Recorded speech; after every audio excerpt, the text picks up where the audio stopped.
perspective on what things are interesting to you. What do you think is going to kind of shape the next wave of healthcare?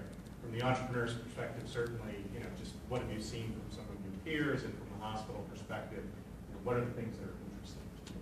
So maybe Vishal, can you start? Sure, thank you. Can you guys hear me? Yes. So I'm a little biased with this answer because clearly my passion is improving communication between physicians and healthcare providers in general and patients. So to me, there is an enormous communication gap there. So if you think about it, right now in certain parts of the world, but certainly through daytime hours, there are millions of interactions happening every day between physicians, hospitals, other healthcare providers, and patients that are incredibly inefficient. So for me, when I see a patient, I give them a shocking diagnosis, and I talk to them as fast as I can for 3 minutes, and I push them out the door. And that's healthcare today. So anything we can do to improve that process, because I'll tell you, that process is not changing. If anything, it's getting worse. It's getting tighter time-wise.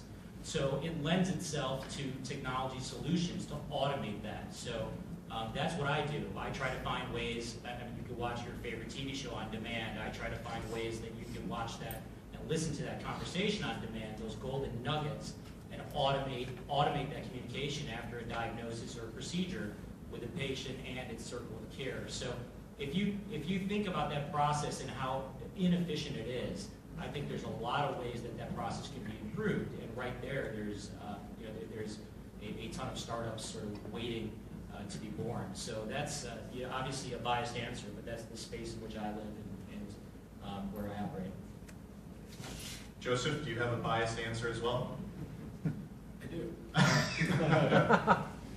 So I think that in the next couple of years, among one of the many sea changes that's happening in the healthcare system, healthcare providers are going at risk for. Is this audible? Yeah.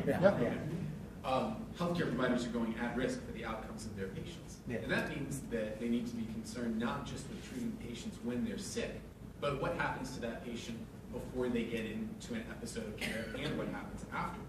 So I think that actually squarely encompasses a lot of the work that you do as well, following up with the patient after a diagnosis and making sure that everything happens that needs to happen outside the context of a clinical visit. Great. Paul? Well, I think we can all see the common linkage, and that's communication between the patient and the clinician at whatever stage that clinician's in. And to Michelle's point, it's not that physicians are seeing patients with less time because physicians want them out and they're trying to bring in more and more volume. It's because there's less physicians to meet the demand of patients that are coming in. Eric, I know, just referenced talking about the Affordable Care Act. Well, I work for Sinai Health System.